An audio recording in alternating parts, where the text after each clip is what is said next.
Hello and welcome back to Food Entertainment for my review of Final Destination 2, which is from the Digibook box set. I have to check out the date on this. Just give me a second.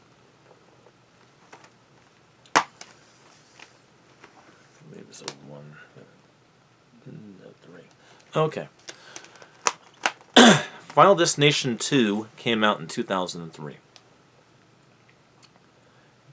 Now, obviously, I'll go into what that means by quality-wise later. Now, this film almost stands toe-to-toe with the first. It almost does. I would say there's one more movie that I think does it a little bit better than this one. And I'll get to that a whole lot later. Okay, Final Destination 2. Picks up, I believe, something like 4 years after the events of the first film.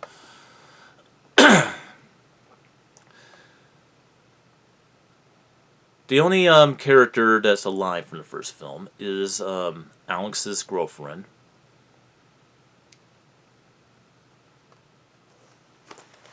And you know what? I'm getting tired of this shit, so I'm just going to go ahead and find out what the character's name was. So just give me 1 sec.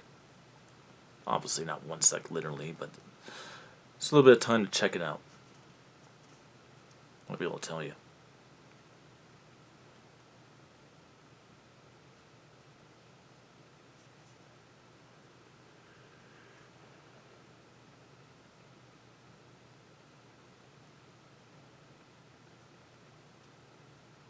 Claire. So it is Claire. Alright.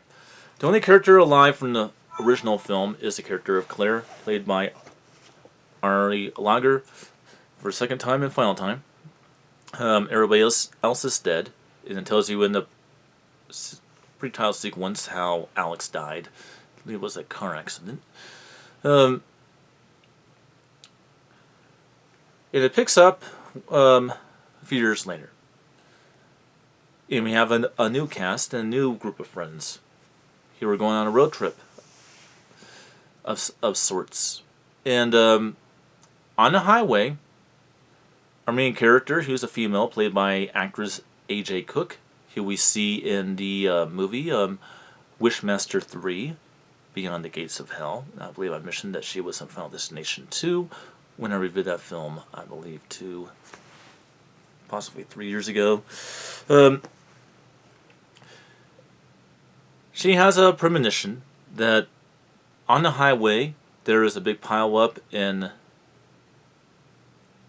a truck or something falls over, if I can recall, and it starts a chain reaction which leads to one thing to another, and everybody ends up dying from freak accidents on a big pileup on the highway.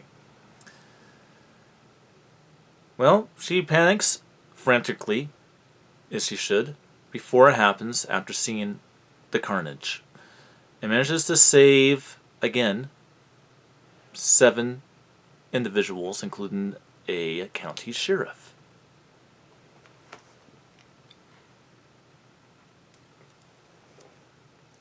Now this film doesn't take a whole lot of time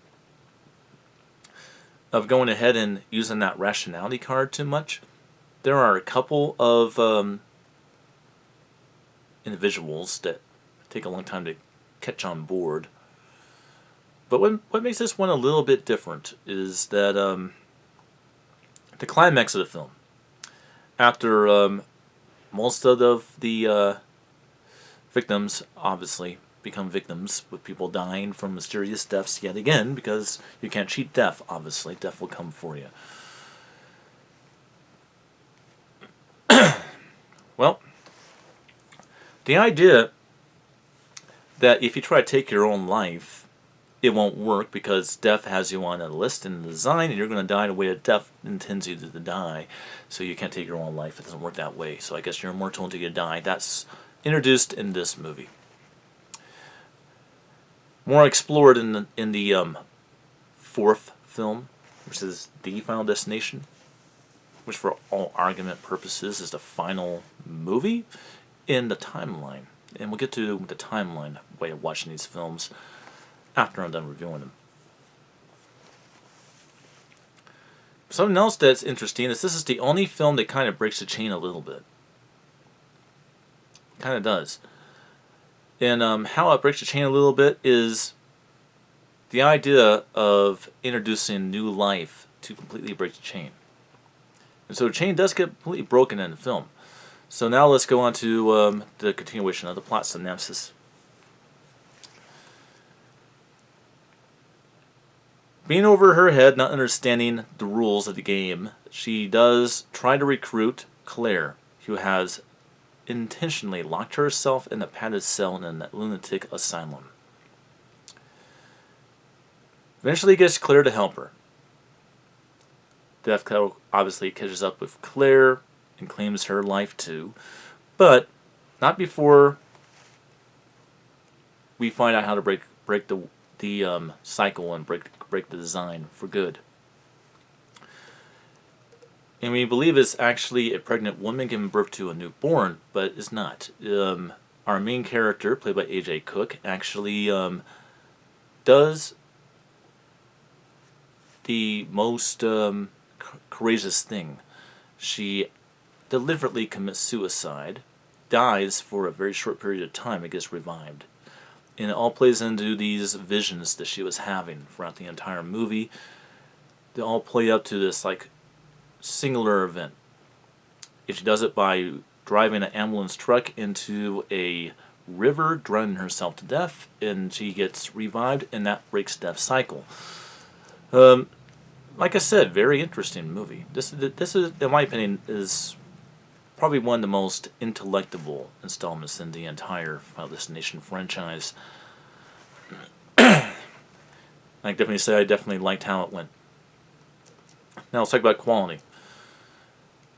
This is the first film to be in HD. Now, is it in full HD? No, because as I described, quality-wise, about how things changed over the years, regular high definition is not 1080, it's 720. And so again, this film still looks like a product of its time. Granted, you have 720 high definition, but this film still looks like a 2003 film. So it still looks like it was made 19 years ago. And because of that, you have that nostalgic overall look to the film.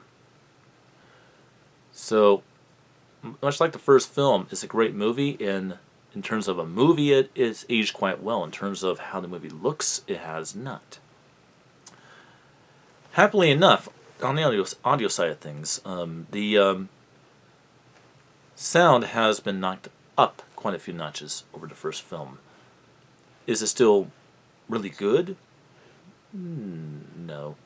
No, it's not reference quality, but it's definitely closer to it than the first film is. So you have a lot more effects in this one. The colors are still quite neutral, warm looking like the first film, but it does have a little bit more of a digital look due to 720p being the original picture presentation of the film. And at this point, Dolby Digital Laboratories and DTS Incorporated had definitely done a good job perfecting their sound capabilities. But this one definitely still sounds quite mediocre with this 5.1 Dolby True HD sound presentation.